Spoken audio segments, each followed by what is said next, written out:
correct. Good afternoon, my lady. Could I ask for Professor Fraser to be sworn, please? I do solemnly, I do solemnly, sincerely and truly declare and affirm that the evidence I shall give that the evidence I shall give shall be the truth, shall be the truth, the whole truth, the whole truth, and nothing but the truth. and nothing but the truth. I hope you were warned you wouldn't be on till this afternoon, Professor. I hope you were warned you wouldn't be on till this afternoon. Yes. Please sit down. Thank you. Could you please tell the inquiry your full name? I'm Christoph Fraser. Thank you. Professor Fraser, you've provided a witness statement to the inquiry. You should have a copy in front of you. It's 57 pages. It's dated the 19th of March 2025. Have you had an opportunity to consider the contents? I have. And are they true to the best of your knowledge and belief? They are true to the best of my knowledge and belief. Thank you. Can we then together start by identifying the relevant background qualifications, career history that you have right up to present data to then inform that the evidence you're going to give to us principally in respect of the apps? So it's right, isn't it, that you are a professor of infectious disease epidemiology? Yes. And is that at the Nuffield Department of Medicine at the University of Oxford? Yes. It's right, isn't it, that you were part of the senior leadership team at the Pandemic Sciences Institute? Yes. And does that continue to present day? That continues, yes. You are also a professor of pathogen dynamics in the Big Data Institute. Yes.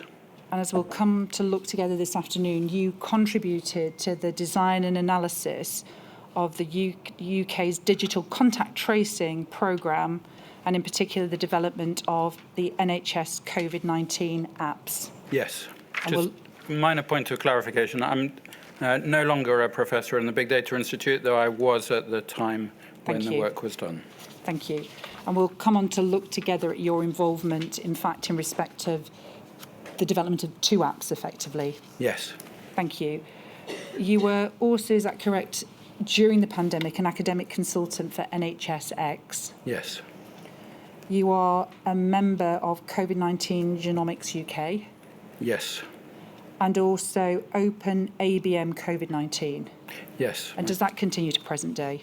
The COG UK, the COVID Genomics Consortium, has been discontinued, and the Open ABM software that my team and partners developed, we no longer support those software as part of. But that essentially, this is the software that was being developed as part of the work on the apps. Yes. And we'll look at that together. And I think it's right, isn't it, that you were part of the Rapid Testing Consortium during the pandemic? I was briefly part of it, yes. Thank you. And it's right up to present day, is it, that you are a member of the Oxford Martin School of Digital Pandemic Preparedness? Yes, that's correct. Thank you. And then separately, you're also involved in Presto. Could you explain what Presto is, please, and your role within it? So Presto is a project that started 1 year ago, and it is an international collaboration together with an intergovernmental agency called the Coalition for Epidemic Preparedness Innovation. The aim of the project is to accelerate the testing of vaccines in the event of future epidemics of pandemic potential. And whilst the development of vaccines is clearly the responsibility for others, where epidemiology, modelling and contact tracing comes in, is in the process of evaluating new vaccines, particularly in a situation where a relatively small number of people are infected, and in a situation where control measures might be largely containing transmission, where epidemiological considerations are important. Thank you. Now, I want to identify other relevant work that you tell us about in your witness statement, just as part of this rooting ourselves in your knowledge and expertise. I'm at your page 46, where you say this: since 2020, I've been a member of 2 of the UK Department of Health and Social Care's standing committees, the SPIAM Committee and the NERVTAG Committee. SPIAM, the Scientific Pandemic Infections Modelling Group, is a committee of mathematical modellers that advises DHSC on pandemic planning and emerging threats. NERVTAG, the New and Emerging Respiratory Virus Threats Advisory Group, is a multidisciplinary group that provides a wealth of perspectives and guidance based on current and emerging situations. And are you still, as of today, involved in both of those groups? I am. Thank you. And you also tell us that you are a member of the UK HSA Expert Technical Working Group on MPOX, a standing you've had since 2022, and that provides multidisciplinary academic advice to UK HSA on this new emerging virus. I am, and that role continues on an ad hoc basis. Thank you. And is it correct, you reference MPOX, but is it looking beyond MPOX at other emerging viruses? That particular UK HSA committee is focused on MPOX and only on MPOX. Thank you. You also tell us that since 2022, you've been a faculty member in Oxford University's newly formed Pandemic Science Institute, which we covered a moment ago, and that you tell us you lead on the data analytics and epidemiology and collaborate closely with colleagues in vaccines, treatments ethics and social science. That's correct. Thank you. And then finally, by way of background, in terms of historic knowledge, it's right, isn't it, between 2003 and 2016, you were a professor in the Medical Research Centre for Outbreak Analysis and Modelling at Imperial College London. That's correct. And that dealt with SARS-CoV-1. Yes. And also between 2015 and 2016, you were part of the WHO's International Ebola Response Team. That's correct, yes. Thank you. And so, can I ask you then, first of all, we're going to focus most of your evidence on your involvement in the development of the COVID apps and then recommendations, but there is relevant evidence you tell us about learning from your involvement in the SARS and MERS viruses. And so can we, first of all, identify a concept that you describe in your statement of the test, trace, isolate and quarantine and the importance of that for pandemic planning, please? Yes. So the first example to focus on was the SARS outbreak in 2003. So it was an outbreak that started in China, in Guangdong, and resulted in cases in 28 countries, with sustained transmission in 6 countries. It caused 8,096 cases, of whom 774 died. It was, in many people's estimation, including mine, a near miss in terms of the risk of that developing into a pandemic. That was clear at the time and seems even clearer with the benefit of hindsight. It was caused by a virus that was genetically very similar, a genetic relative to the virus that caused COVID. So the virus that caused SARS was SARS coronavirus 1, and the virus that caused COVID was SARS coronavirus 2. The outbreak was contained, as in eliminated entirely, despite spread in 28 countries, through a process of test, trace, isolate, and quarantine, being the foremost control measure. At the time, I was a junior scientist, and we developed a mathematical model of the spread. We were working particularly closely with the government of Hong Kong at the time, to understand transmission and to understand the role of control measures. The first observation was the importance of super spreading, and the fact that spread was very heterogeneous, and you needed to be able to identify and prevent these very large outbreaks. And then the second piece of work was focused on test and trace. Test and trace is a very simple concept. You test people, you trace their contacts and find their contacts. But it's actually quite tricky to model mathematically. It's a different process from other things that we normally consider in modeling epidemics. The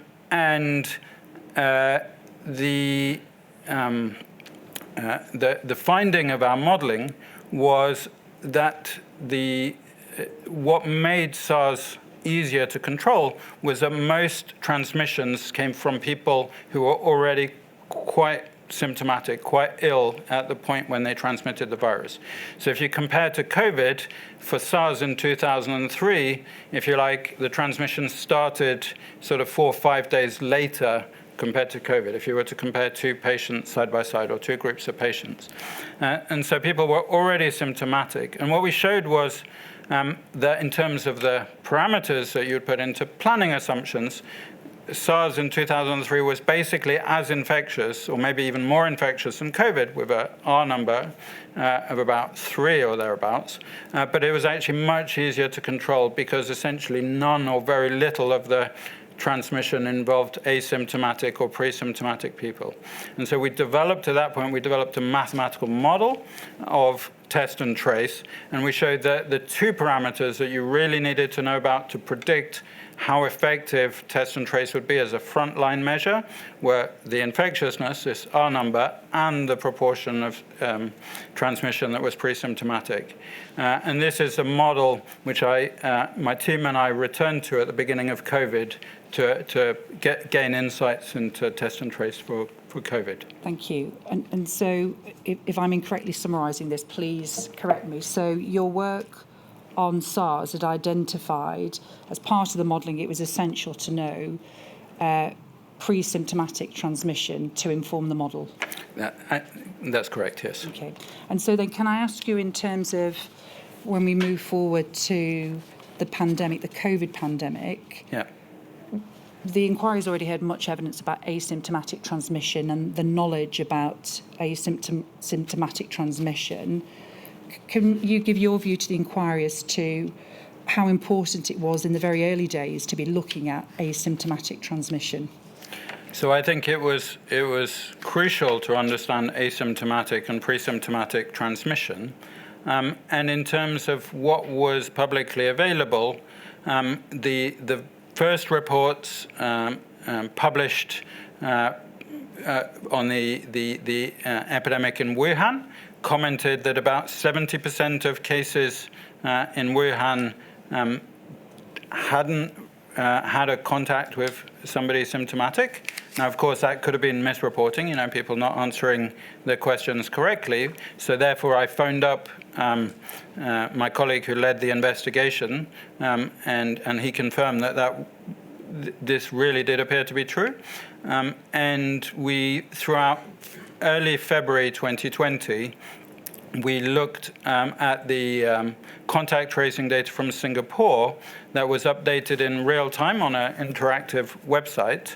And we saw that, interestingly, the majority of people who were appearing as cases in Singapore were reporting contacts who weren't symptomatic because the contact tracing was very fast and efficient, but that when the contact tracers returned a day or two later, these contacts became, these likely source cases became symptomatic.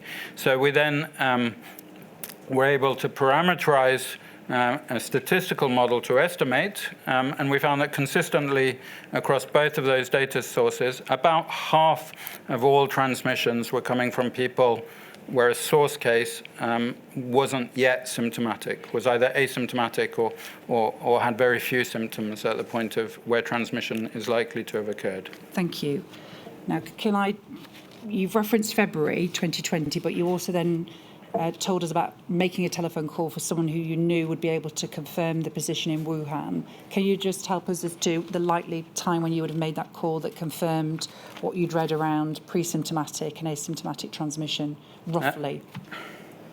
I'm not entirely sure of the date. It was first an email, and it was following the publication of the first time series of cases in the New England Journal of Medicine, led an investigation led by my colleague, Professor Cowling, in the University of Hong Kong. Thank you. And that would have been the last days of January or the beginning of February. Thank you. And so can I ask you, with that knowledge that you had confirmed by trusted colleagues, what you've already referenced that impacts upon the model, but from the perspective of test, trace and isolate, what does that mean for what the test, trace and isolate system needed when pre-symptomatic and asymptomatic transmission is a significant driver of the virus? So the consequences of this, we didn't, so in terms of my team, my role wasn't, I didn't have an established role within outbreak response. That was a role that I'd left in 2016. So we started looking at this properly in late January, and decided throughout February. I spoke to trusted colleagues in the UK and assured myself that they would find this analysis useful. Everybody was trying to find, where they could be useful. That we would revisit these assumptions about test and trace, and throughout February we collated the necessary data and developed the model and the model predictions. And what we found was we were rather pessimistic throughout February 2020 about the capacity for test and trace as it stood, as we understood it to be implemented in the UK, to be particularly effective, because it needed to be not just comprehensive in terms of finding the contacts, but it needed to be fast. Fast from the point where the source case requests a test, gets their test results, and finds their contacts. That needed to be that whole cycle needed to be completed in sort of 2 to 3 days, rather than sort of the week to 10 days, which was the situation in the UK, I think. Thank you. At that point in time. You tell us in your witness statement essentially what you've just described, and I'm at your paragraph 16 now, that comprehension at the end of January that the spread of the virus was going to be a severe event. Yes. And on the 30th of January 2020, the meeting at Oxford University's Medical Science Division, where you reported that it was reported that your opinion and that of colleagues in different countries, that this was likely to be a pandemic of major international consequence. Are you able to assist us as to which different countries where you'd got the knowledge from? You've obviously referenced Wuhan and Hong Kong. Were there any other countries you'd spoken to at that time to inform that view? So I think in the meeting we heard from colleagues in Vietnam and Thailand as well. And in terms of the severity, I confirmed with colleagues in the United States, Netherlands and France, fellow epidemiologists, to see if we were all getting similar numbers. And we were all of the impression that the infection fatality rate, the proportion of infected individuals who were dying at that stage, was of the order of 1%. I think the final estimate came in at about 0.75, 0.8%. So those original estimates were reasonably accurate. The other thing that struck us, and that the R number was above 2. So I think it was very clear at that stage that we were heading towards a major event, pandemic that would have a big impact. The other thing that was very concerning at that stage were the reports that were coming in from China and from Singapore that a significant fraction of individuals required hospitalization. I think the policies in China and Singapore probably favored hospitalization more than was ever done in the UK, but they were indicating that about 5% of infected individuals would require hospitalization in their data and needed oxygen support. And then we had meetings within our department, some of my colleagues work in the Oxfordshire NHS Trust, who are interested in having a modelling view as to what that would mean for a local hospital such as the Oxfordshire NHS Trust. Thank you. I'm going to come on to deal with then the meetings in March onwards around the development of a contact tracing app. But you've obviously mentioned the need, particularly with the COVID virus, for there to be a speed of contact tracing. Yeah. And so was it clear in your mind that it was essential very early on for the need for an effective and efficient test, trace, isolate and quarantine system to respond to the COVID virus?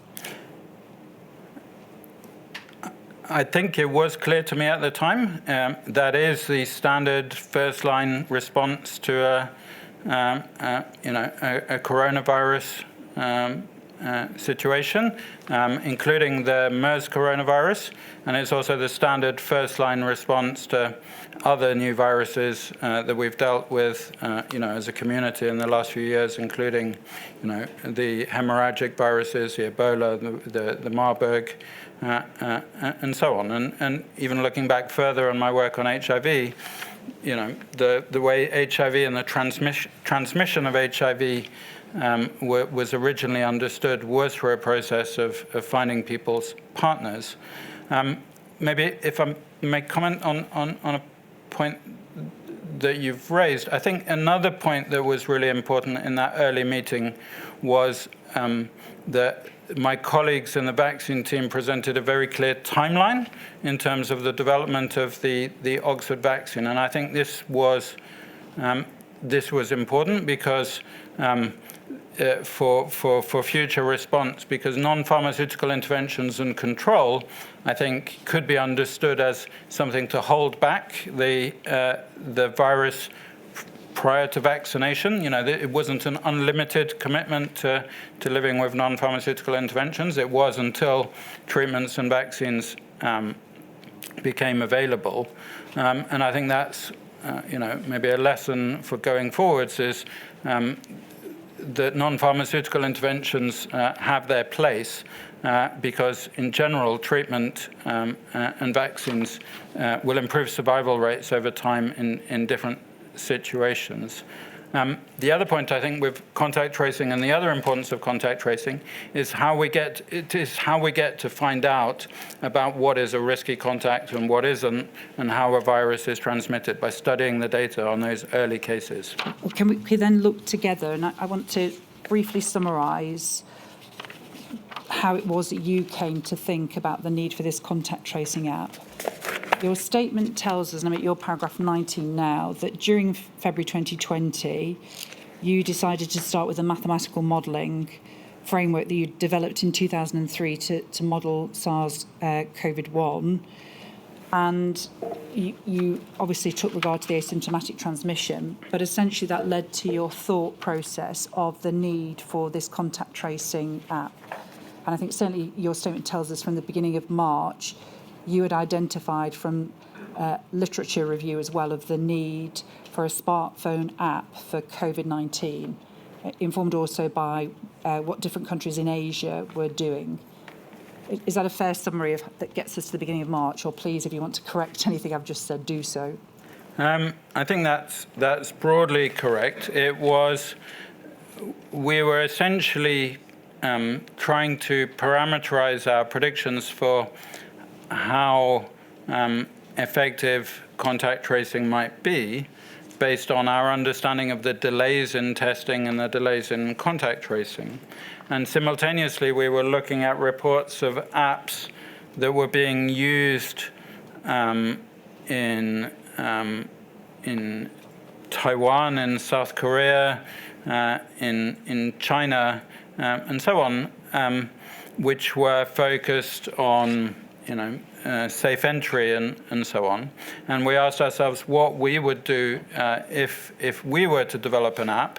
And because we were thinking about contact tracing, we had the idea that contact tracing would be an obvious application, and this would shorten the duration, really, from a person becoming aware of being a case to their contacts being notified from something that took several days to something that could be instantaneous if a large fraction of people were using the app. Thank you. I'm going to display a figure legend that you've provided in your statement just to give some overview as to the thought process, but also how it was operating on your development of the app using the Bluetooth contact. Please could we display INQ 475153? It's the legend, please, on page 8. Thank you. Professor Fraser, I think we're all broadly familiar with the concept as to why it was necessary for contact tracing apps. Is there anything you want to say, bearing in mind this is clearly your initial App 1, we're going to call it, that was being developed and was then trialled on the Isle of Wight in May of 2020. But do you want to give an overview about your app, how it used Bluetooth?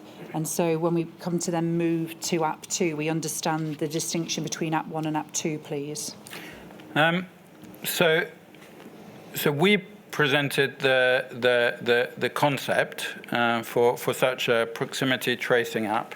And I have to say, in terms of the design of the app and figuring out the functionality of what was possible, that was developed with many contributions from other people. My background is not in technology. My background is in epidemiology and public health.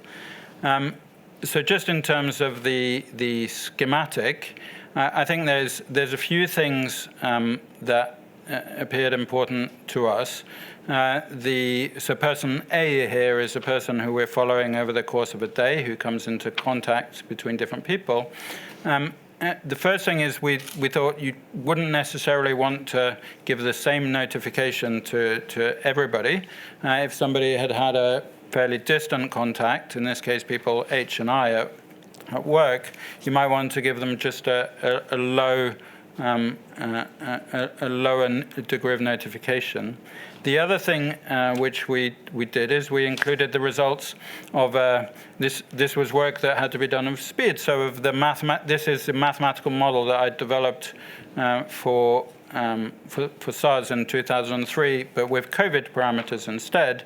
And you can see the range of assumptions about what proportion of cases you could identify and what proportion of their contacts would be found and quarantined, both without prejudging how difficult or easy this might be, but showing that there was then an impact on the epidemic quantified by the growth rate, and there was a range of assumptions where the epidemic could in fact be controlled with this system of instantaneous tracing.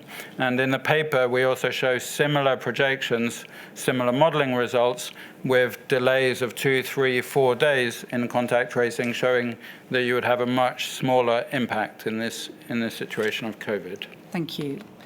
Can that schematic be removed from the screen? I'm going to look with you now the development of your app, but perhaps just to give an overview, to give some context to App 1 and App 2. It's right, isn't it, that you went on with others through NHSX to develop the COVID-19 App 1, as we'll call it. Is that correct? So I was an epidemiological advisor to NHSX for the development of App 1, and I was integrated within the team. So I had a NHSX email address and attended meetings and advised on developments. And then as we moved over to App 2, I had the same role within NHS Test and Trace. Yes. We'll look at that together in a minute. So again, just using the overview for the distinction between App 1 and App 2. App 1 was developed as part of NHSX. Yes. App 1 was the app that was trialled in the pilot on the Isle of Wight in May of 2020. Yes. Then there came a time where App 2 started to be developed, which was not using Bluetooth, but using the Google and Apple notification system, so a different system. So if I may, both systems use Bluetooth. The primary distinction is that they use Bluetooth in a different way, and they stored different information. So app 1, it was the app itself that accessed the Bluetooth signal and did the calculation and stored the information as to who'd come into contact with whom. Users who tested positive or who were deemed positive would upload the network of their contacts onto a central server. So Just pause there, because I think that becomes quite important. So app 1, the data would then be uploaded off the phone onto a centralised database. some of the data would be uploaded onto a centralized database, Thank yes. you. Whereas app 2, which I'm going to call the Apple and Google app, that didn't upload the data anyway, is that correct? The data remained on the phone. So the data on the network of contacts, there were other data which we might discuss later about individuals, but none of the data about who you might have contacted was ever uploaded, and it wasn't even accessible to the app. So it was the exposure notification feature was in the operating system of the phones. So it was protected in the sense that the data was in the operating system of the phone, and the network of who had contacted whom was never reconstructed. It was decentralized. So if you like, your phone would have a list for app 2, the privacy preserving one, would have your operating system would have a list of anonymous IDs of people you'd contacted, and then NHS Test and Trace would upload a list of IDs of people who've tested positive in the last few hours, and your phone would compare those two lists, and if there was a match, your phone would say, it looks like you've been close to somebody who's positive, and would do some calculation then. The app would calculate whether that was really a risky contact, and if it was a risky contact, would notify the person. But there was never any information created on whom had contacted whom in the past. Thank you. And just to clarify, it's app 2, the app that you've described as the privacy preserving app, which was essentially the app that was then went live as the COVID-19 app on the 24th of September 2020. Yes, that's correct. And again, just to identify app 2 that work was done through NHS Test and Trace rather than NHSX, is that correct? So I think both apps were initially developed by NHSX. I was not involved in the initial development of app 2 during while it was with NHSX.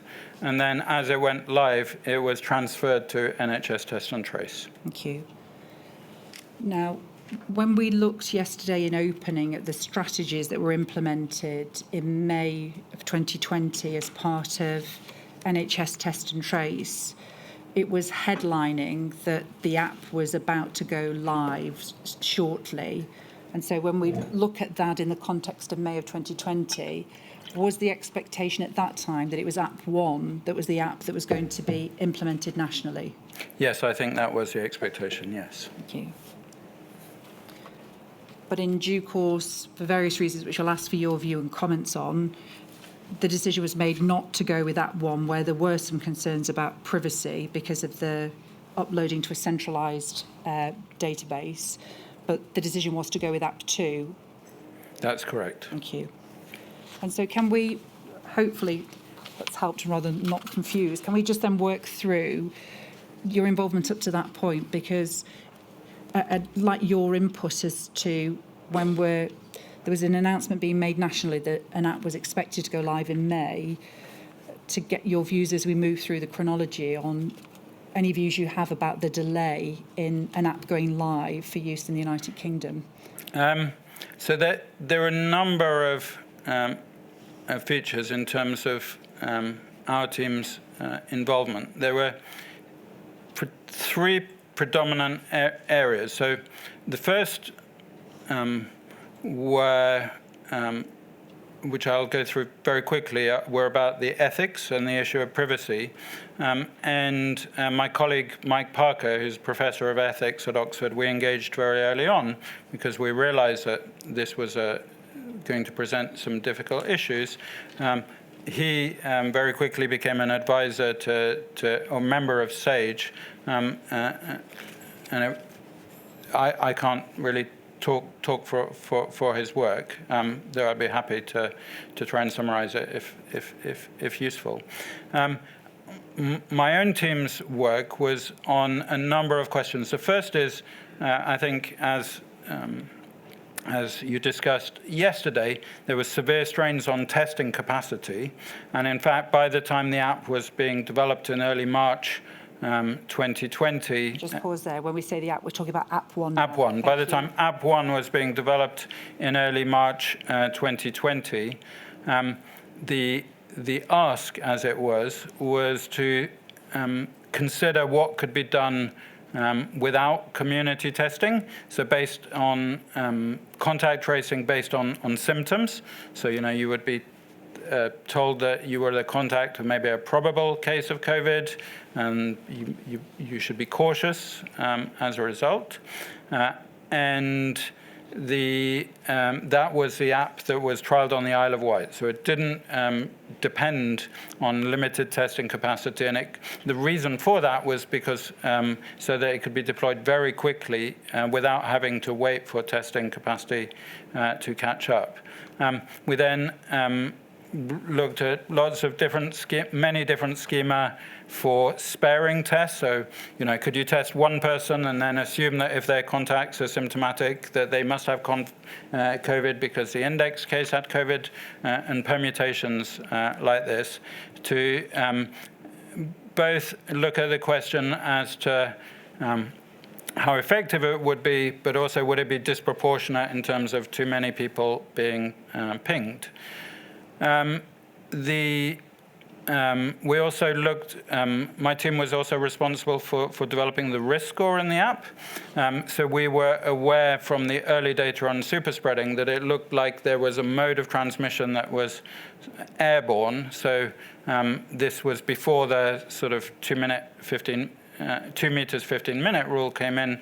So we developed a model of transmission based on a mixture of aerosol and direct contact. And we proposed a scheme for how the app could learn based on data as to what the true risk was. And then the third thing that was very major piece of work was looking at the impact of differences in age groups and the effect of digital exclusion, particularly in the elderly, and the fact that children and the elderly, for different reasons, probably wouldn't use the app, and how the app would. We received data from Department for Culture, Media and Sport on the uptake, use of phones across different age groups, and developed a much more granular model to look at that. We then also analyzed the data, the epidemic data from the Isle of Wight, which was certainly consistent with App One having had a big impact on the Isle of Wight. Can we come onto that and the pilot on the Isle of Wight?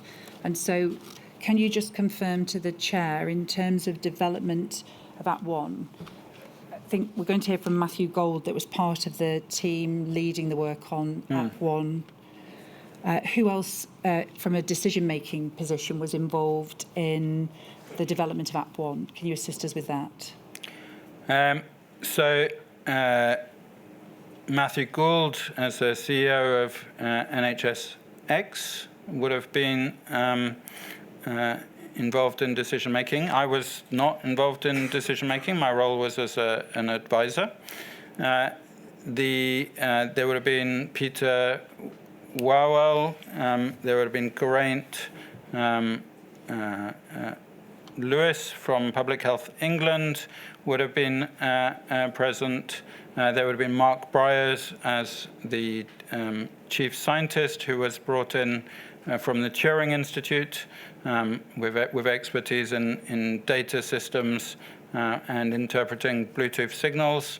And there was a rather large team assembled looking at governance, inclusion, and other such issues.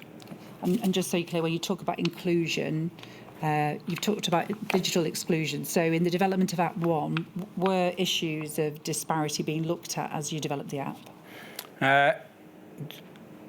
During App 1, those issues were being looked at. The main one that we looked at, which is the most salient one, was exclusion of age group, particularly given the data which was very clear about the increased severity of disease as people got older, and the fact that older people are less likely to use smartphones.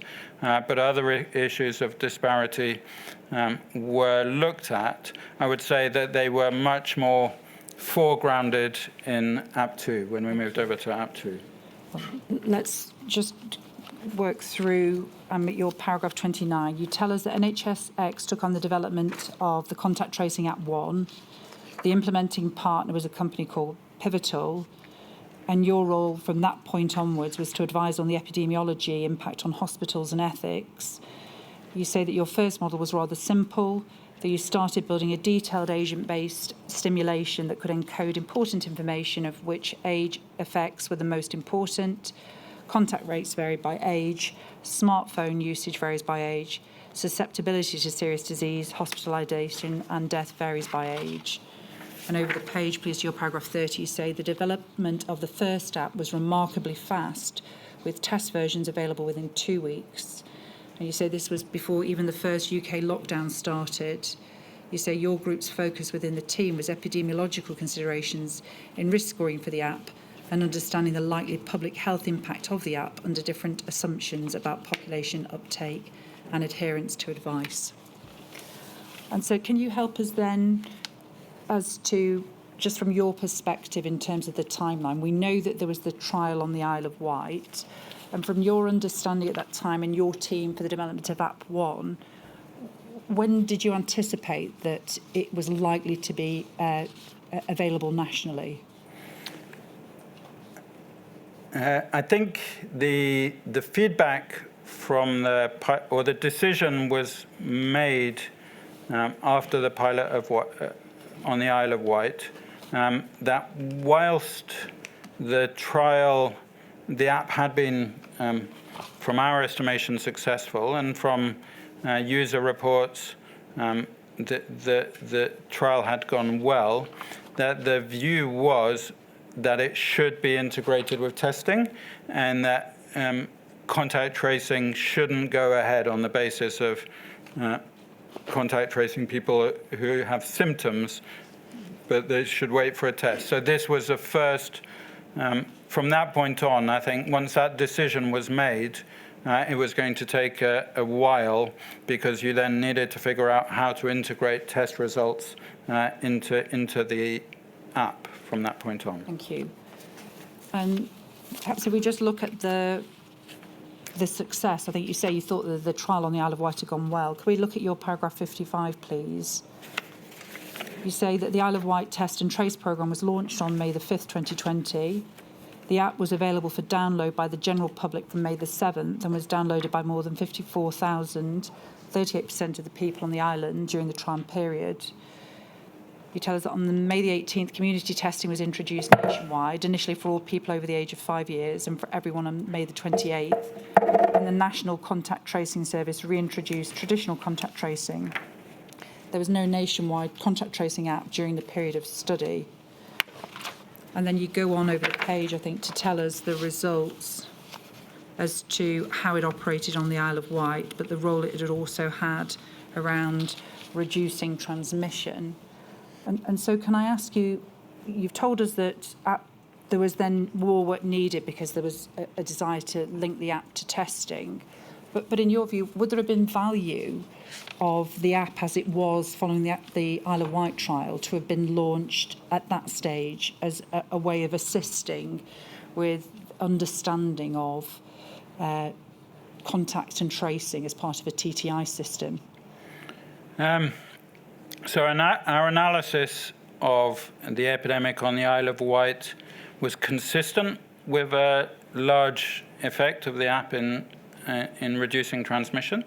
I would say that's not something that you can prove causally because, what happened, because the epidemic was relatively small, but the epidemic on the Isle of Wight was one of the fastest growing epidemics in the UK of a local area at the point when the app was introduced, and it was one of the fastest declining epidemics after the app was introduced. So that was certainly consistent with a large effect, but it's a single observation, so that doesn't prove a cause. I think there would have been a public health value in releasing this very quickly, but I do respect the counter-argument, and the counter-argument was that people might have quickly lost confidence because, contact tracing people based on a self-reported symptoms could have resulted in considerable misuse or confusion and quickly led to people ignoring the notifications was one concern. And there was also a very substantial public debate about privacy and whether the data about storing people's networks, contact history was proportionate or not. And I should say, going into this work, my view was epidemiologist. I was not familiar with the debate on privacy around this. And with the benefit of hindsight, I think I'm quite sympathetic to the view that in the long term, preserving people's privacy with phone apps is important. And perhaps the legacy of having made the decisions in favor of privacy were good ones in terms of having people's trust for these tools in the future. Having said that, the straightforward answer to your question is yes, I think it would have made an impact then and there. Whether it had been a durable impact and whether there might have been more harm in the long term is a matter of speculation.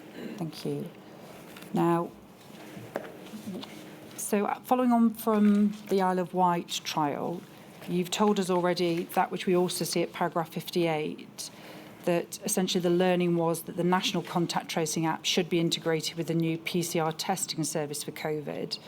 And so can you help us then, from App One's perspective, what happened following on from May? Did you continue to develop the app with a view that it would link to the PCR testing?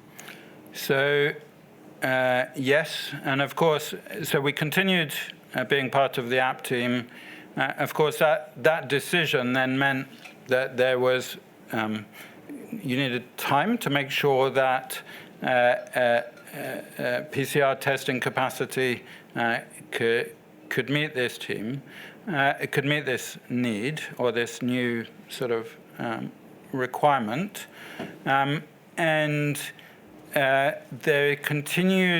We continued to develop our modeling and answer queries from the UK and internationally. There were many other contact tracing apps being developed internationally. One of the areas which I think was on a lot of people's mind during May is one of the results of our early simulations was that if 80% of people use the app, it's not something, in fact, we emphasize, but that you could suppress the epidemic entirely, combined with some social distancing, plus a very high uptake of the app, that could suppress transmission entirely. And that became sort of misinterpreted as if you don't get this very high uptake, then the app is useless. So what we developed were simulations showing what would happen if you had 10% of people using the app, 20% of people using the app, so on and so forth, and showing that, in fact, there's a fairly gradual relationship in between the proportion of people using the app and the effect of the app, which was then borne out empirically after the app was released. We see that relationship across the UK, comparing different local areas to each other. And so that was helpful, or so we were told by policymakers. The other thing that happened was that the privacy discussion continued, and it then became clear that Google and Apple had released an alternative solution that was more privacy preserving, and that the UK was in fact developing. NHSX had in fact commissioned a separate team to develop an alternative app based on the Google and Apple programming. Thank you. We're going to solution. look at that. So I just want to complete then App 1's work and Team 1. You've just identified that then there was a separate team that was developing App 2 that went live on the 24th of September 2020. Was there any crossover between the App 1 team and the App 2 team? Not as far as I'm aware, not within NHSX. But is it right that you were essentially giving epidemiological advice to both App 1 and App 2? I was giving epidemiological advice to App 1, and at the point where the decision was made by the UK government to go with App 2, I switched over to having a role giving epidemiological advice to App 2. Thank you. And we then just identify when Team 1 and App 1 were told that the UK government were not going to use your app or the App 1? Unfortunately, I haven't documented the date in my witness statement, and I don't have it. I'd be happy to supply that. It was an internal briefing to the App 1 team, followed by a press release, a national press release by the Secretary of State, Mr. Hancock, Dido Harding, and Mark Briers, the chief scientist. And is that linked to the launch of App 2? That was an announcement of the decision to switch to the Google and Apple system, and an explanation as to why that decision was made. Thank you. So I'm going to go to your paragraph 67, please. And this is now the development of App 2 and the involvement we know that was successful with Google and Apple. You tell us that on March the 30th, you had a meeting with Google engineers who informed you that they were interested in your work on App 1. On the April the 4th, they confirmed they had their own program. On the 10th of April, Google and Apple announced their joint program called Exposure Notification, which is the Google and Apple Exposure Notification. The application programming interface was released through May, and in June, NHS Test and Trace announced a change of strategy from the first NHS app, App 1, to a new app that used the Google Apple Exposure Notification system. I think you tell us that the commercial developer for App 2 was Zulka Engineering, and the app's ownership changed from NHSX to NHS Test and Trace. Is that right? That's right. And essentially, then when App 1 was stood down, you transferred across to App 2. So just in terms of rereading, as you've read it, it sounds like all of that happened on March the 30th. It actually was a sequence of events over 2 to 3 months that I've summarised within one paragraph. So apologies if that isn't sufficiently clear. No, thank you. But can I ask for your views and understanding of what was happening then on the ground during this time? Because paragraph 68 suggests that there were some difficulties. You say this: the changeover from the first to the second app, with an overlap of efforts, was a difficult time within the app team, with conflicting accounts. I was not involved in decision-making around that change. My understanding is that there were at least 5 considerations. First, privacy, since the Google and Apple exposure notification system was decentralized and therefore did not expose users' contact network information to a central server. Second, the technical and reputational benefit of being supported by Google and Apple. Third, issues in accurately measuring distance between phones. 4, specific issues hindering the consistent functioning of the app on Apple iPhones. 5th, the apps had different commercial suppliers, namely Pivotal, which is for App 1, and Zulk, and therefore it's possible that there was a preference for one supplier over the other. And you say your team's only involvement in the decision was that you were asked to model a scenario where communication between Apple iOS devices was ineffective, and you say that these devices make up about half the smartphone in use in the UK, and you say you quickly emailed the leadership team of NHSX to indicate that if this was the problem with the first NHS app, then your recommendation was to switch to the Google and Apple exposure notification system. That's right. Thank you. And then can I ask you, at a time before the government decided to go with App 2, was there any support for App 1 over App 2, and actually that should be the preference, to go with App 1?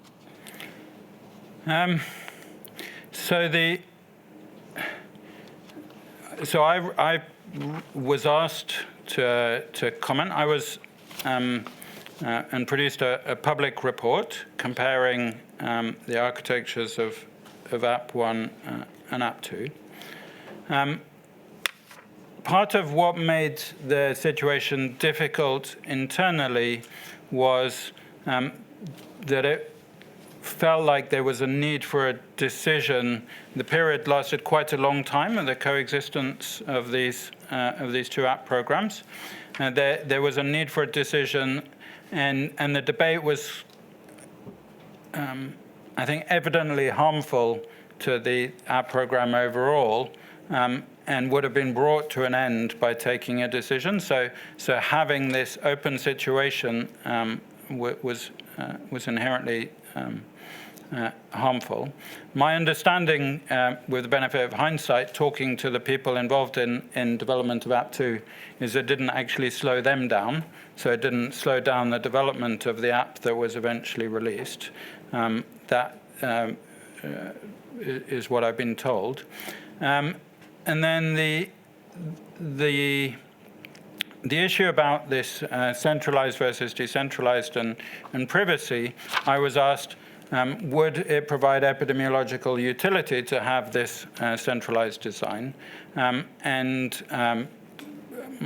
The rather long answer is that there would be some epidemiological utility in being able to look at heterogeneities in transmissions, but that wasn't a consideration that should be given a lot of weight. What really mattered was user trust and engagement, and the decision should be based on which of the solutions was likely to have the best trust and user engagement. And I think that was probably the app that favoured user privacy. And can I ask that, with you mentioning that you were being asked as to whether there was an epidemiological justification for having the data on a centralised position, and you've obviously indicated it only had a very small role, but was that ever being said that would be given as the reason as to a preference to go with App 1? It was a stated reason, and I was not comfortable with that presentation. I don't believe it was a major, the epidemiological concerns were a major factor to be considered in comparing App 1 or App 2. And can you help us where it was stated that the reason, there was an epidemiological reason for the data to be held centralised? Where was that stated? Was it publicly stated? It was publicly stated by the CEO of NHSX, Matthew Gould, and by the Dr. Levy from the National Cybersecurity Centre.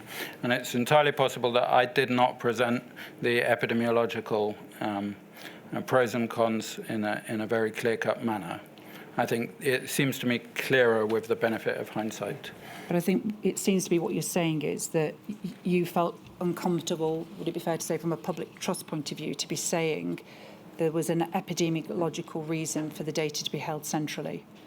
That's correct. Okay. Can I then ask you briefly for any views or comments you have? We know ultimately the 24th of September, App 2 went live nationally, but we also know that different apps were developed and utilised in Northern Ireland and Scotland. Do you have any knowledge as to the benefits or disbenefits of essentially different apps in different of the devolved nations? So I was an advisor within the England, what became the England and Wales app, and I was not party. What was important was that the app should be interoperable across the nation. Whether it's one app or multiple apps that essentially have a similar functionality and interoperable, I think is that's. It's not something that matters epidemiologically. That what matters is user engagement that determines effectiveness. I have read, in preparation for this, your team kindly shared with me documents from the Wales, Scottish, and Northern Irish teams, and it does appear that there is a logic to having from the outset an app which can work fluidly across borders. So the Northern Irish app was essentially identical, my understanding, to the one that was used in the Republic of Ireland. And the argument presented by the government of Wales was that there was sufficient traffic across the Welsh-English border that having sort of common design and interoperability from the outset was desirable. But I was not involved in those discussions at the time. No, and so whilst different apps, would it be fair to say the important key is that those apps are interoperable? Yes, that's correct. And did there come a time essentially where all of the apps that were being used nationally could work interoperably, to the best of your knowledge? To the best of my knowledge, interoperability, it might have taken a few weeks, but eventually all of these apps were interoperable, yes. Thank you. Now, can I, on app 2, from the 24th of September, can I ask your views and comments as to the extent to which issues of disparity were considered, and also issues of accessibility, just so there's a clear understanding about the thought process from those perspectives and how that featured and factored into the development of app 2, please? Yes, so app 2 continued we continued our work looking at exclusion of people in different age groups. And in particular, one of the issues with using the Google Apple system is that it didn't work on older phones, so sort of some of the older handsets. But there were many other functionalities in the app, venue check-ins, symptom testing, access to tests, and so on. And there was efforts to make sure that those were accessible on older handsets. Really thinking back to meetings, there was a lot of emphasis on inclusion. The pilot for app 2 was done again in the Isle of Wight, but in Newham in London, which is a very mixed and multi-ethnic part of London, and that was done to understand the impact of the app in different settings. The app was released with 12 languages, and those languages were chosen quite based on surveys of which languages would be most useful to people who have low fluency in English. The reading age of the language was tested to be comprehensible to somebody with a reading age of 8 or above. So I think in terms of process, and a lot of adverts and community engagement were done in different communities. In terms of process, it was really something that was thought about very seriously. However, look, because of the privacy design, we don't have detailed data on who was using the app, but both in terms of surveys and in terms of looking at the geographical distribution of app users, it remained the case throughout the course of the app that there were very substantial disparities in terms of the app use and the resulting number of cases and lives averted in different parts of the country. Can I ask you then, you do identify at paragraph 82, and perhaps if that could be displayed, please, of your of INQ 475153, paragraph 82, you were able to identify, I think from its launch on the 24th of September 2020, you say this, that there was a broad agreement on the number of deaths averted in England and Wales during the first 3 months of the NHS COVID app, and that it placed a central estimate between 4,200 and 8,700. And is that just over the first 3 months of the app going live? That's over the first three months, yes. So a significant impact once that app was in use. And the two numbers were obtained by different methods, and both of these methods were aiming to be quite conservative in our approach. The number 4,200 was a number that came out of modeling, and we didn't model all of the indirect benefits of cases prevented, so these were cases directly prevented by the app. And the 8,700 was a statistical estimation based using a method which based in so-called causal inference that tries to remove the confounders. What we saw was that there was a very strong association between app use and mortality, but some of this could be explained by sort of association with other factors which had nothing to do with the app. So what we did is we compared local authorities that were next to each other and that had had a similar number of cases prior to the app being launched, but that differed in that one local area had slightly more app users than the others, and we did that comparison again and again across the country to come up with that number, 8,700. And then, if I may, just an additional piece of evidence was that when it was launched for the first month, it was launched with a kind of safety mode where it pinged very few people just to see that the app was behaving as expected, and it was properly turned on, as it were, after a month. And we saw that the effect we measured with the statistical model mirrored exactly that sort of tuning up of the app after a month. Thank you. Can we then display paragraph 76, please, which is on page 27 of the same statement, 5153, and it's your paragraph 76. You say this: ideally, national testing and tracing would have been scaled up at a period of low COVID transmission during the summer of 2020, rather than launching in the autumn. My understanding is that this was not possible due to the time needed to develop the systems. On the one hand, there would have been substantial public health benefit in launching earlier, even if by a few weeks, due to the low rate of infection during the summer. On the other hand, it was important that the app be launched only after it was technically ready, since first impressions were likely to shape longer-term users' impression. And is there anything you want to add to that paragraph? I guess, there was an opportunity during the summer of 2020 to really get on top of the epidemic. I think looking back over the pandemic overall, one of the features, I think, which maybe hasn't been emphasized enough, is that we never saw there was no point during the pandemic where the public health system wasn't overwhelmed, where the public health system was operating within its capacity.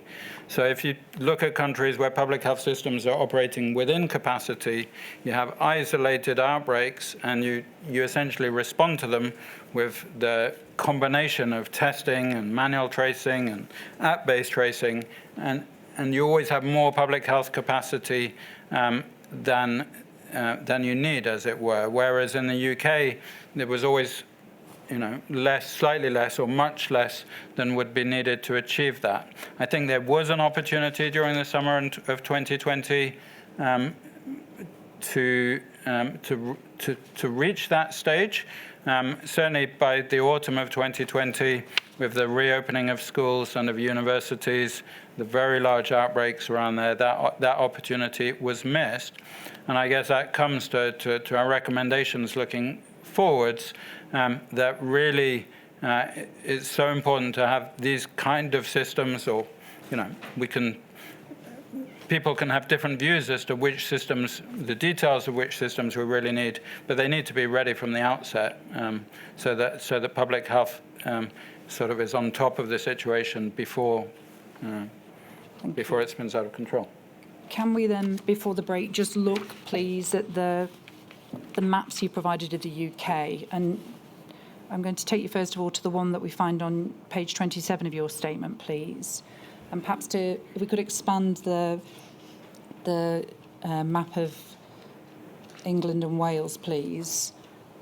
And perhaps just to contextualise this plan, you've been able to identify that when the app was launched on the 24th of September, alongside the national advertising campaign, over 10 million people downloaded the app in the first week.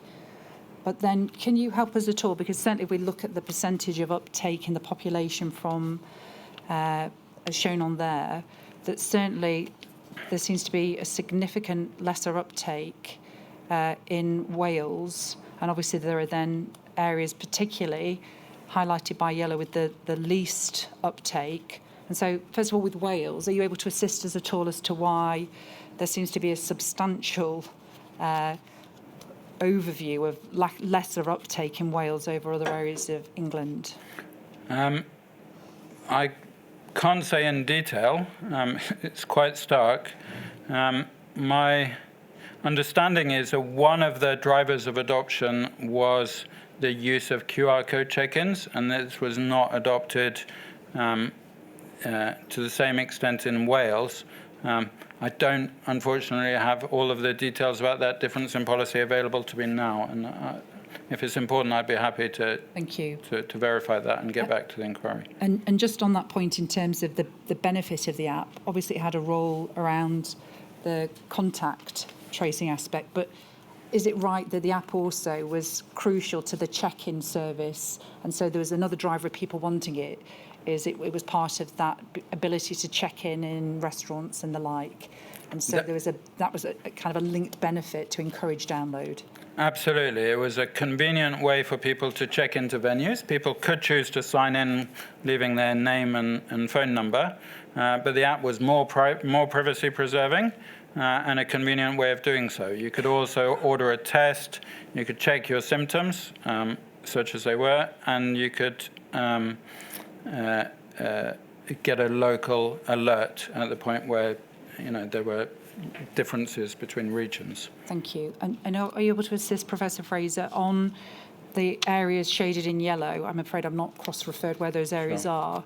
Certainly, as someone that hails from the northwest, I suspect I've got an idea where some of the yellow areas are. Are you able to help us as to any input or additions you can add around the areas in yellow and areas where there's lower uptake of the app? So these are areas in East London, northwest, northwest England, around Manchester and Liverpool, where the uptake of the app was lower, and in surveys and where economic indicators indicated substantial and long-standing disparities, socioeconomic disparities, lower wealth. There areas which notably had more deaths in wave 1, wave 2, and beyond. So there's really a very strong concentration, a strong correlation, a strong association between the areas where there was less uptake of public health. There are also the areas where typically there was less uptake of vaccination, where uptake of vaccination was slower, and where sadly mortality was concentrated. And that's when I sort of referred to how we use these data to estimate the impact of the app. We couldn't do a straightforward association nationwide. What we had to do was to compare areas, if you like, which were next to each other with similar levels of disparity, similar epidemics when the app was introduced, and compare compare the outcomes relative to small differences in app uptake. But I think it does show, doesn't it, that there was a lot of thought put into how to make the app accessible and appealing and useful in different areas. But fundamentally, probably, maybe the impact of being asked to self-isolate is very, very different based on your work and your household situations.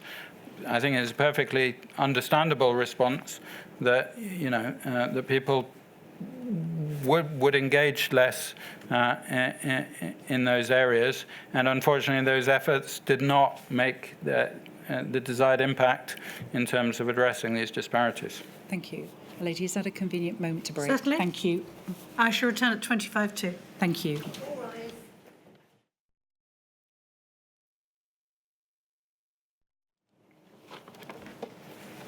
Thank you, my lady. Professor Fraser, can we look at some additional graphs that also show us how successful the app was? It's your page 31, please.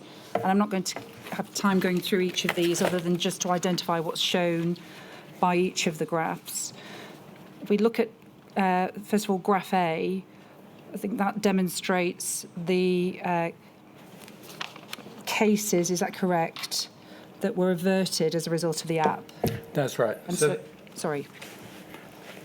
No, please, you tell me what that shows. Yes, so over time, it's the cumulative count of cases averted, and this was derived with the modeling approach rather than the statistical approach, so the one that counts the direct cases averted.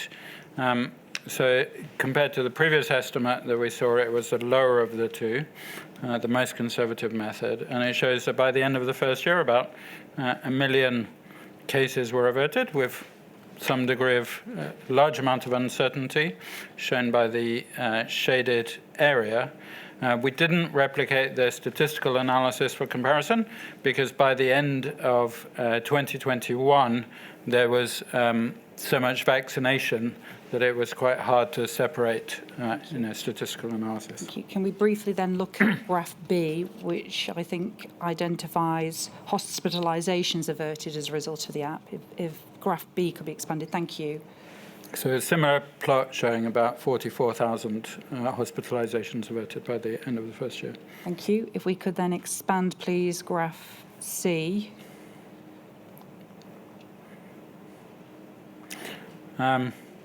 And 9.59, 9.6, so just short of 10,000 deaths averted over the course of the first year.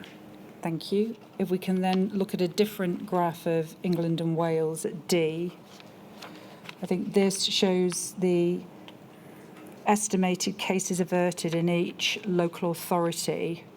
And again, we can see plainly it identifies difference across local authorities, and particularly lower tier authorities. Would you agree? I would agree.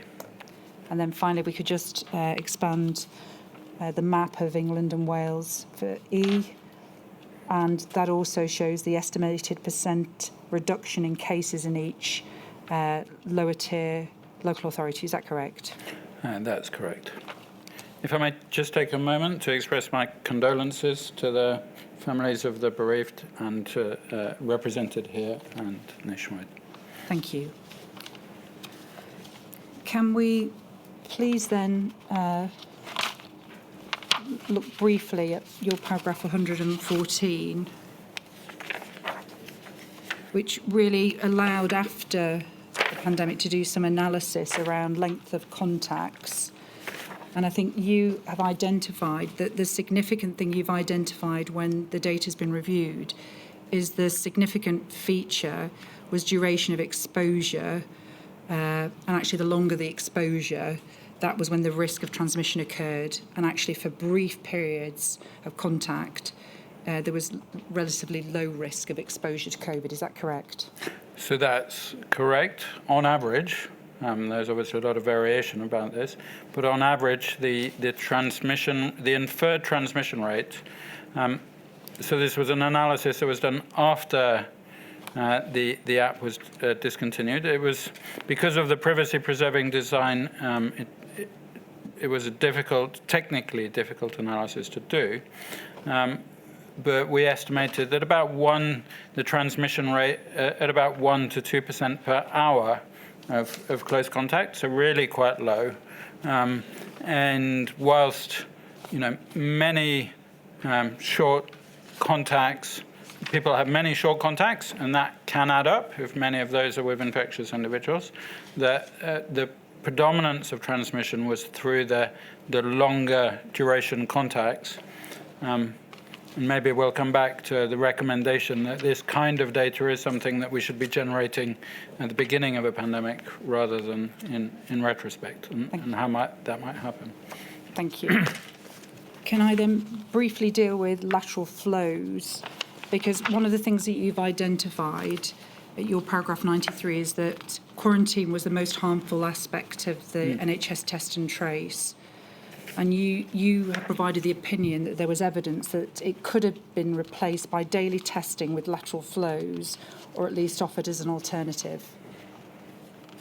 That's right. So I think the data were quite clear, really from December 2020, and maybe even before that. Certainly I became aware of the data that the performance of the lateral flow tests was pretty good, in the sense that if you thought about them as tests to detect somebody who was infectious, so had enough virus that they were infectious, rather than a test to see if they were infected. So PCR tests could detect very low levels of virus, but these lateral flow tests would pick up somebody who's infectious, and if you tested in the morning, your chance of then tested negative in the morning, your chance of infecting somebody over the course of the subsequent day was very low. And we modeled that based on the data that were available. And we also showed that there was another benefit. So not quarantining, obviously there's a clear benefit, being able to get on with your life at the expense of just doing a test in the morning seemed good. But also this would allow, if a contact were to become infected, this would allow that contact to themselves be identified as a case very quickly, and in turn them be contact traced immediately. So if we think about the app as it eventually became by the end of 2021, 2022, it was what in early 2020 we thought was almost science fiction, that you could test yourself, find out that you're positive, your contacts find out within 2 hours that they're a contact, they can test themselves. If they're positive, their contacts get immediately notified, and that a whole cluster of infection could become aware of their status very quickly. And of course, some of that happened by other means as well, WhatsApp, informal communications in households, but this added to that process of awareness. Thank you. And you go on to say at your paragraph 94, in your opinion, quarantine stopped being proportionate at some point during the spring of 2021 as the government pursued the roadmap to reopening and vaccinations were rolled out. And you say in particular during the pandemic of June of 2021, contact tracing would have been perceived as less problematic had quarantine been replaced with regular testing. So that's right. So the pandemic was named by the press. So we have an ear for a catchy term. And what it described was a process whereby at the time, essentially reopening had happened, stage 3 reopening, pubs were open, and the football tournament, the Euro football tournament, which had been delayed for a year, happened. Many people gathered in homes and pubs. And many people were pinged because these were genuinely risky events. Many people got infected. What we saw with the app data was not just that contact rates were sky high, the highest we saw at any stage throughout the pandemic, but actually the probability of transmission. These were genuinely very risky contacts. Now, the question I ask myself is it proportionate to have the pubs open for football on the one hand, and on the other hand, if somebody's then a contact, to ask them to stay at home for 10 days when there are rapid tests available? And in my view, it was not proportionate. In that kind of open society context, which I think made sense for vaccination, people shouldn't have been being quarantined with a relatively low risk that they were in fact infected. And I think you say, unfortunately, the policy of quarantine was maintained until the 18th of August 2021, which generated substantial negative opinion. That's right. And perhaps if we look, perhaps if the press called it the pandemic, if we look at the graph on page 44, essentially we can see on that map that certainly perhaps when the pandemic was most active, would you agree it was the June and July, essentially when Euro 2020 was happening in June and July of 2021, and the period of time around contacts at Christmas time? Exactly. So there's Christmas shopping, Christmas and New Year. We also discovered that there are very low contact rates during January. So at the other end, we could see peaks in number of people contacts, at different days of the week. Friday and Saturday night in particular, festivals, but those were the big events. And we can see the impact of the football tournament because the app was operating in England and Wales, so you saw different peaks in the nations according to whether the matches involved the English team or the Welsh team. Thank you. And I think it's something you felt particularly passionate about because the fact that there was still the requirement to quarantine, the pandemic, but you in fact I think engaged with the media in July of 2021. Can we briefly display INQ 475151, which I think is one of the articles where, apologies, 475151, where essentially you were begging people not to delete the app because of the pandemic, but really saying what you've told us, that there was the need for quarantine to come to an end. I'm not sure I would recognize the term begging people. That was a headline writer. It wasn't the bit I wrote. Apologies that I adopted it. No, that's perfectly. It's what the article says. I throughout the pandemic, I took the view that as an advisor engaged with a government program, I wouldn't publicly. I wasn't a commentator, so I wouldn't express public opinions. I would explain the work we were doing and that my colleagues were doing and try and represent it as best I could, but I wouldn't take public opinions on programs I was engaged with, whether or not I agreed with each of the decisions.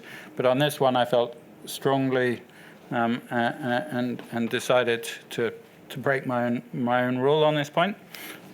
Yes. Thank you. Now, we know ultimately that the app was decommissioned on the 27th of April 2023. Mm-hmm. The app team was disbanded. Your contract as advisor with the Department of Health and Social Care came to an end.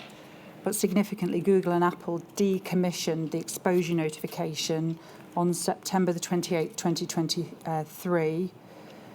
And you say that they had committed from the outset that this software was a functionality developed specifically for COVID and would not become a permanent feature of their operating systems. And I think perhaps that leads us into the detail of your statement that deals with recommendations, and you set them out with what starts at paragraph 130, but I think you've a view as to the order of the recommendations that you've detailed. And so can I start with your recommendation at 135? And so could I ask you first of all to give the relevant evidence you wish to give to my lady about the need for the United Kingdom to change doctrine in preparing for novel viruses to reflect that most epidemics are controllable, please? So my view,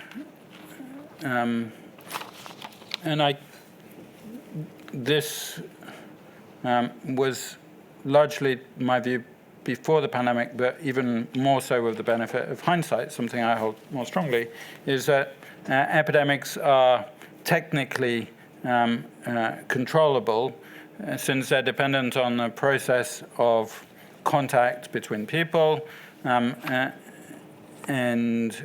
people can use barriers, masks, test and trace, and reductions in contacts, and we've learnt that really quite large changes are possible, and that is, but that a lot of these measures also cause harm. So really, the question is less, in my view, whether a new pathogen is controllable or not, but it's what would it take to control it, and what are the relative harms of the epidemic versus the control measures. And we might think back to 2009 swine flu, which I think most people would regard as something that was not worth, where there was a relatively mild, there were fewer flu mortality in 2009 than there were the year before.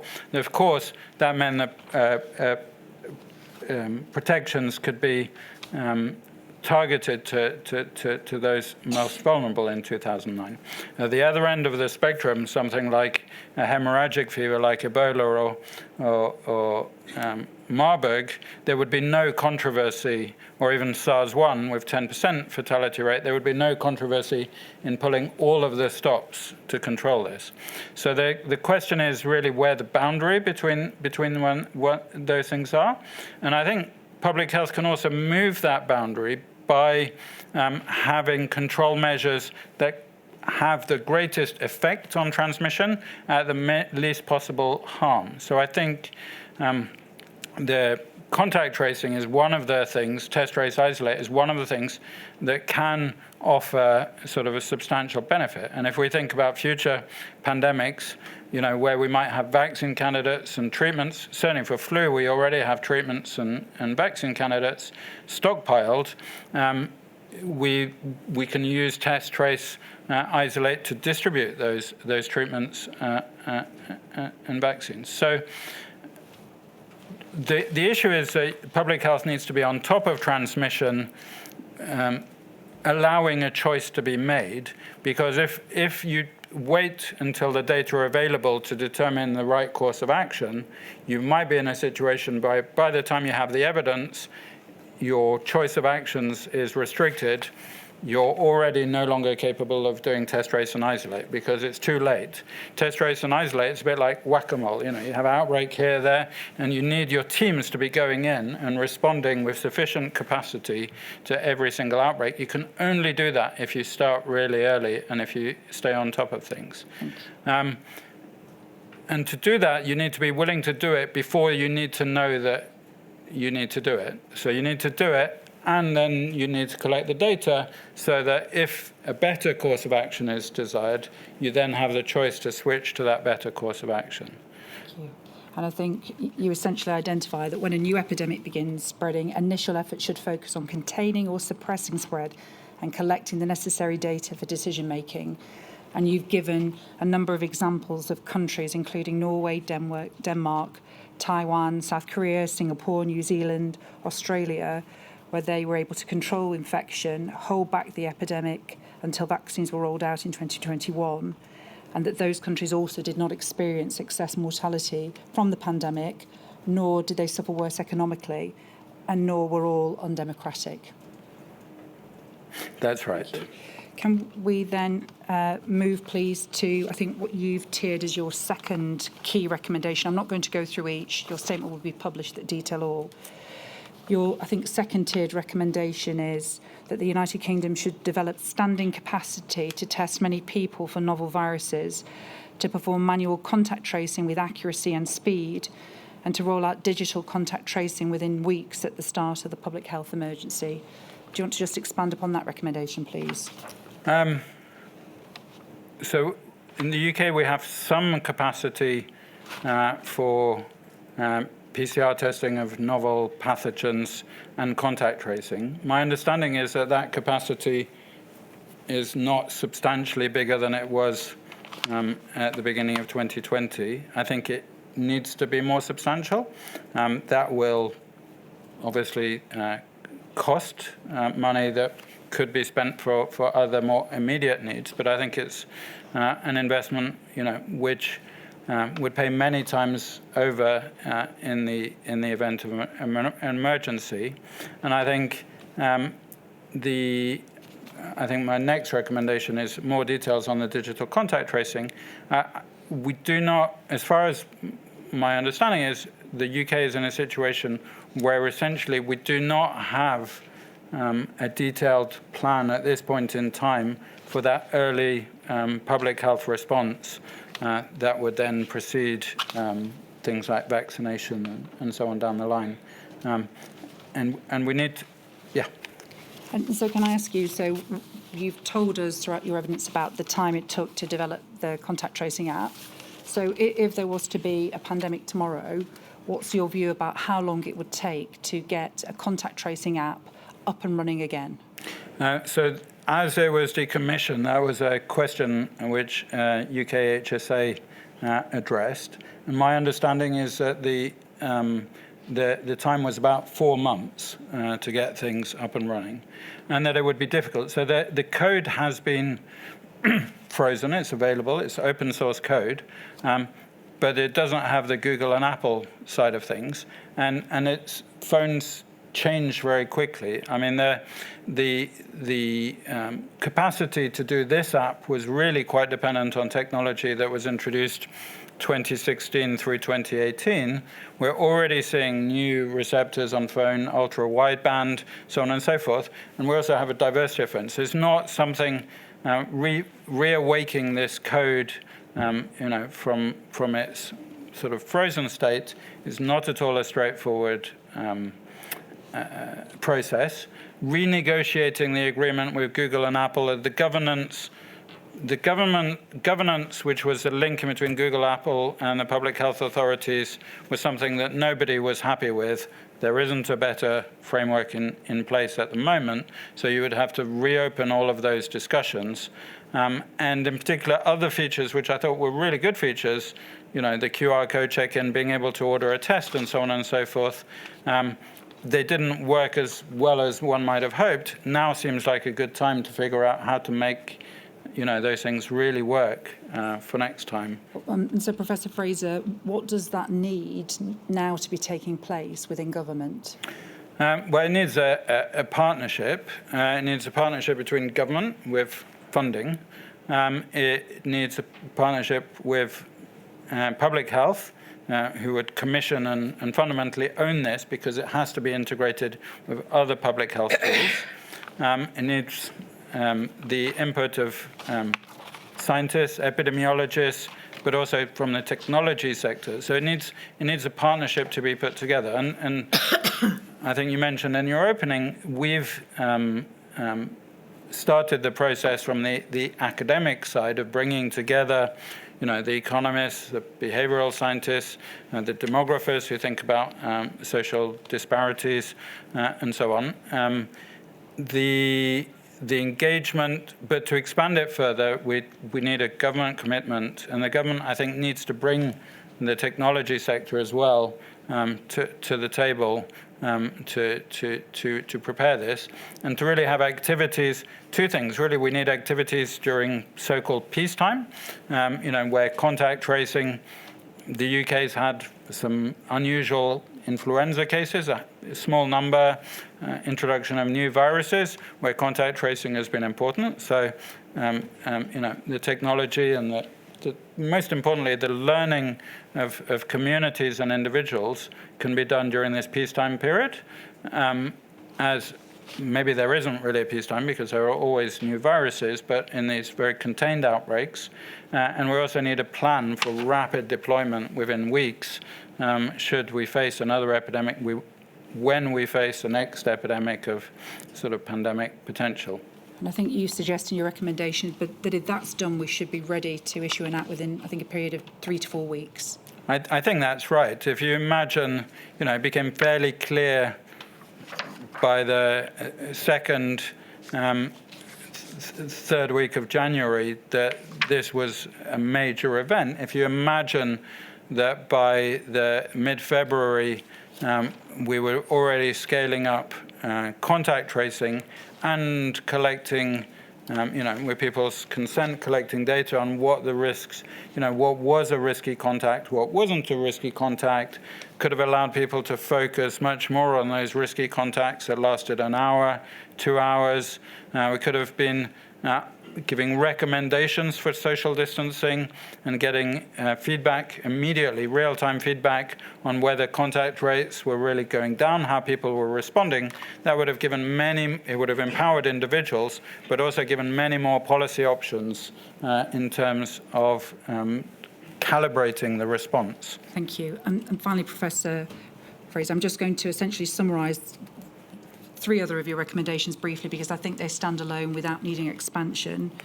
You also recommend that the UK should address the substantial social, ethnic and geographic disparities in health and in uptake of public health interventions, learning from countries where inequalities were not so stark, as well as from its own vaccine rollout during COVID-19 that suffered from fewer problems of inequality.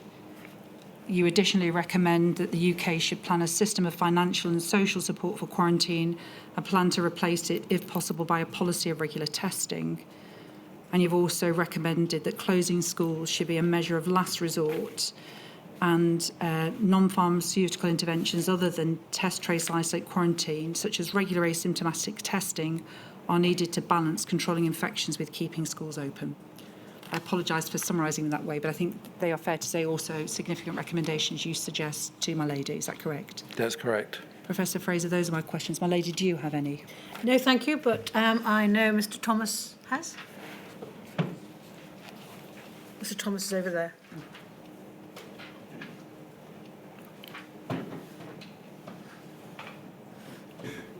Good afternoon, Professor Fraser. Can you hear me okay? Yes, I can. Thank you. Professor Fraser, I've only got a few questions for you. Let me start by introducing who I represent. I represent FEMHO, the Federation of Ethnic Minority Healthcare Organisations, and they have an obvious concern in relation to how matters touched upon their members during the pandemic. Now, Professor Fraser, you've acknowledged the role of digital contact tracing and the NHS COVID-19 app in managing the pandemic. However, it has been highlighted throughout this inquiry that public health technologies, such as the app, did not fully take into account the needs of ethnic minority communities. Can you elaborate on whether any specific measures were considered to ensure that these digital solutions were inclusive, particularly in relation to the diverse socioeconomic and cultural backgrounds of the communities I've mentioned? Yeah, thank you for your question. So I think in terms of the pandemic clearly shone a harsh light on the inequalities in our country. As an epidemiologist working in public health, I've always been aware of social determinants of health outcomes being important, but I think, a point of reflection going forwards, I think it would be more central in our thinking in terms of developing modelling and recommendations going forwards than it was, given the evidence of the outcomes in the pandemic. Now to the task of representing the app team, I do think, and it's not my work and it's difficult to do justice, I think the app team was very committed on this issue in terms of intent, and the app was available in 12 languages. That was really important. There was specific advertising in different communities, differentiated, recruiting community representatives to speak to the app in the media. But I think in terms of fundamentally the measure, the test, trace, isolate, quarantine, obviously the impact of isolation and quarantine is very different depending on the work and living conditions. I think there were historical and essentially the support payments, for example, didn't mitigate enough for those different impacts. I also think that there are historical reasons why commitments to privacy when it comes to sharing NHS data, different communities have different views on this, built from bad experiences in the past where data were inappropriately shared in the past. So I think there are some legitimate reasons for that distrust, and trust needs to be earned with trustworthiness. I do think the maps and the survey speak for themselves. The full disparities were not fully addressed despite those efforts. So I think there's more work to be done going forward. Okay. Let me move on to my second question. In your view, to what extent were the NHS COVID app and other test, trace and isolate support measures culturally competent? Could I ask you to elaborate on the term culturally competent? Well, takes into account the needs of different ethnic, socioeconomic groups on a cultural basis. Effectively, it means what it says on the tin. So I would say that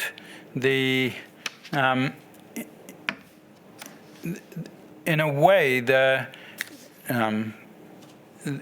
process of scaling sort of large-scale contact tracing at a point where there were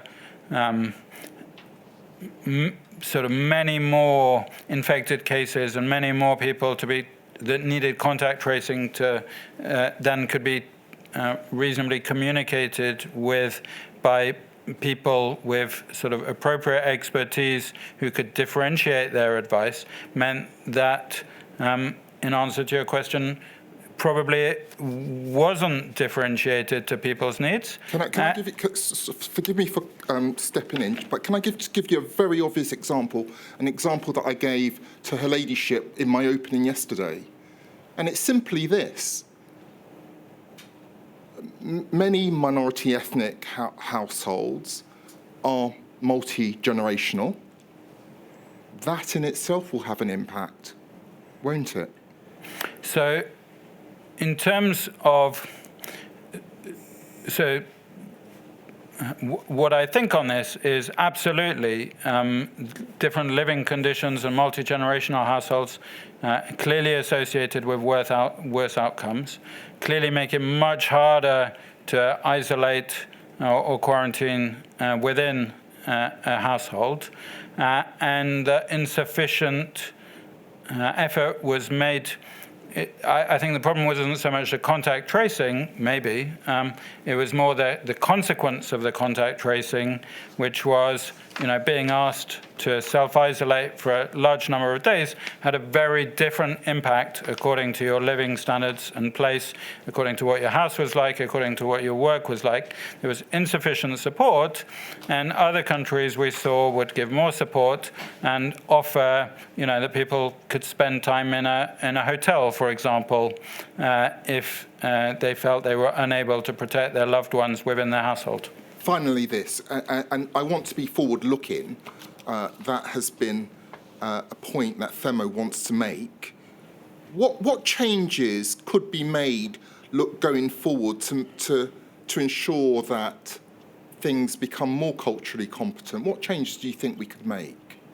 Well, so this is where I think developing a strategy during a period where we hopefully have time before the next pandemic, community engagement, and working with infections that affect different communities in the UK now, both through sort of real infections and also through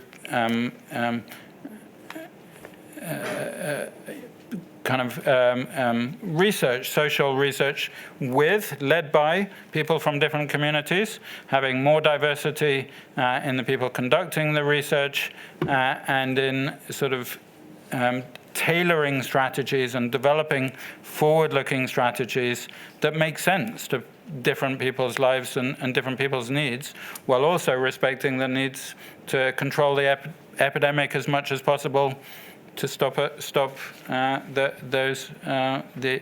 negative outcomes from epidemic spread. Professor, may I thank you for your time. Thank you, my Thank lady. you, Mr. Thomas. Mr. Stanton, I'm looking directly at him, so if you look around the pillar, Professor, you might be able to see him at the back. Thank you, Helen. Good afternoon, Professor. I ask questions on behalf of the COVID-19 bereaved families. Is the microphone on? Oh, it's signalling on. I don't know if you. Is that any better? Can you hear Yes. me? Thank you. Professor, good afternoon. I don't know if you caught any of my introduction. I ask questions on behalf of the COVID-19 bereaved Families for Justice, Cymru. I'd like to go back, please, to the issue of asymptomatic transmission, which you dealt with earlier.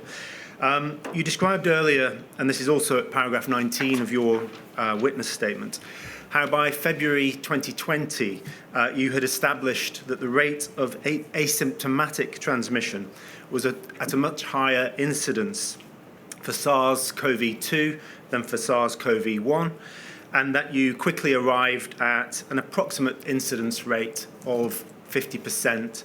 That is, about half of source cases were not symptomatic. Can I ask you, to what extent was this high rate of asymptomatic transmission more widely understood at this time, at this early stage?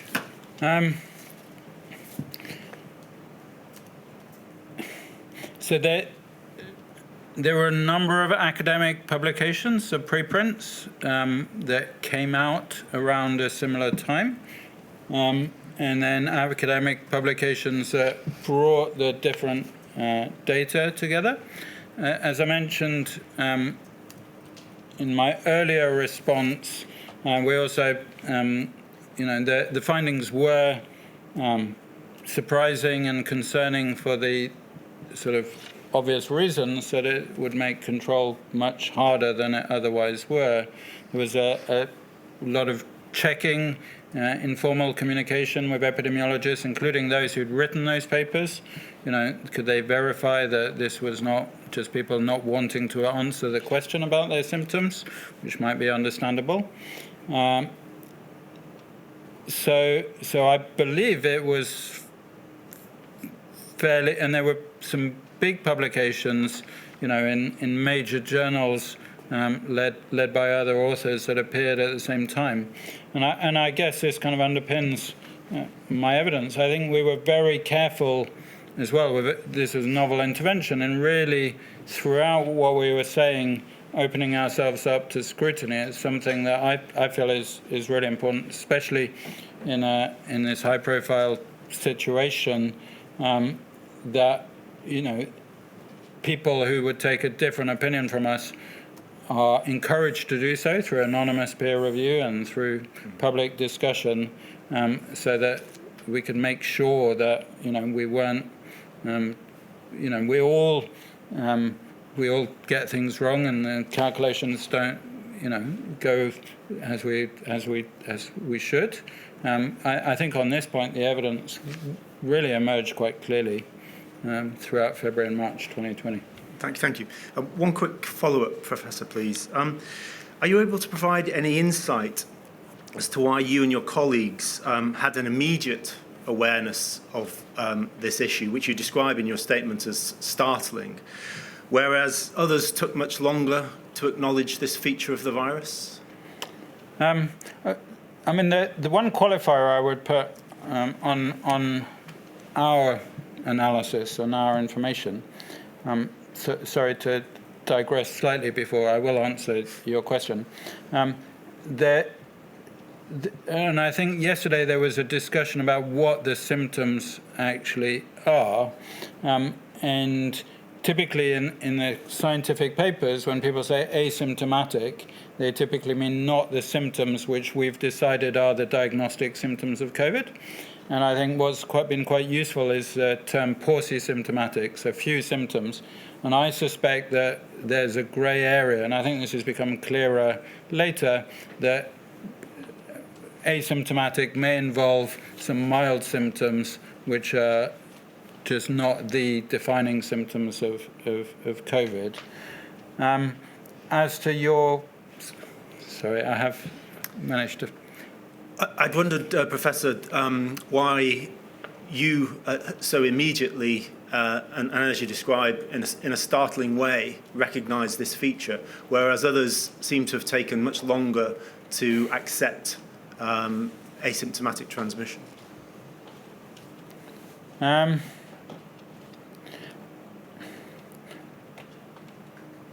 Well, within the scientific community, there's always a divergence of views on any one given topic. My understanding is, I mean, there's an issue. I guess there's an issue about what your starting assumptions are and how strong evidence you need to change your mind about your starting assumptions. So it's sort of what your prior beliefs are, what your planning assumptions are, and how do you change your mind. And maybe different people, depending on where you start from, would take a different route to reaching the strength of evidence. I think. In particular, I think there's a slight difference, often justifiable cultural difference between medicine and public health, where in medicine, you do no harm, you don't do an experimental approach until you've got really strong evidence that you might do something differently, whereas in public health there just isn't that luxury. You have an epidemic that's growing. None of the things you're going to do, none of the options being tested has a double-blinded randomized controlled trial that you need to do. So you're going to have to act on the sort of balance of probabilities, on what seems like the most likely scenario rather than sort of having a strong evidence. But it's still, the papers, there's still a heterogeneity between papers on this topic, and maybe Thank you, Professor. That was helpful. Thank you. Thank you, my lady. Thank you, Mr. Stanton. Mr. Weatherby. Mr. Weatherby's just there. Thank you. Professor, just one topic from me, and you've already addressed it, but it's so important, I just want to make sure we've all got it clear. And it's about effective planning in respect of TTIQ, and now, as of today, 5 years on from the onset of the pandemic, and what effective planning is there today in the UK, which would put us in that group of countries that Ms. Cartwright took from your statement: Norway, Denmark, Taiwan, South Korea, Singapore, New Zealand, Australia, rather than where we were in 2020. Now, as I understand your evidence, the work that you and others did in terms of the apps would be very useful in giving us a head start, but it's been discontinued, and it would be better if the UK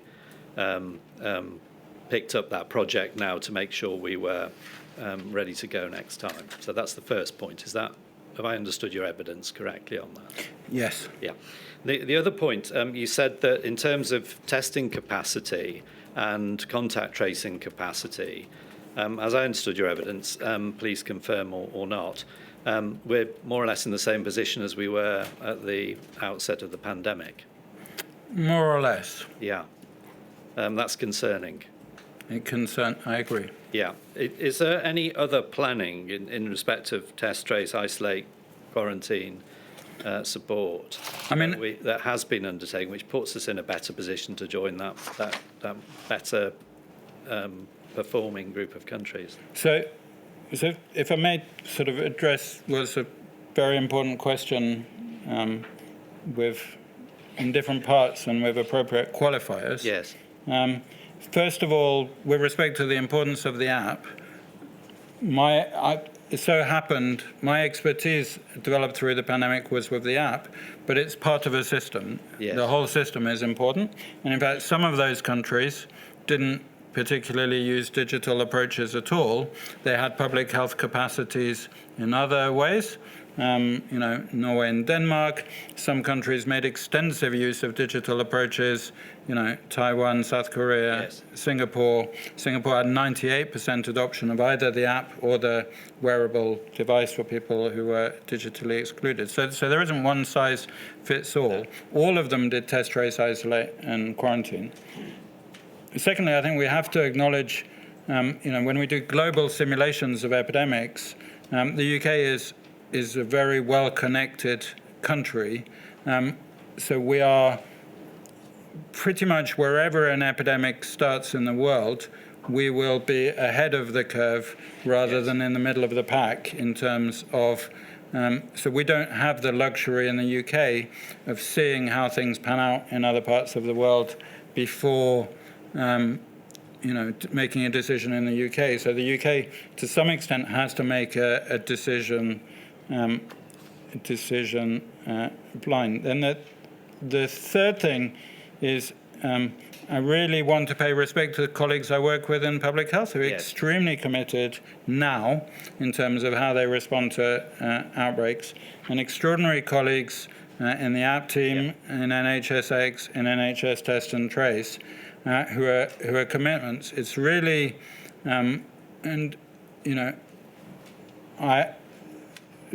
it's really a matter of resources and resources committing resources in a very tight funding environment where there are very many demands on the government's resources for immediate and pressing problems. Yeah.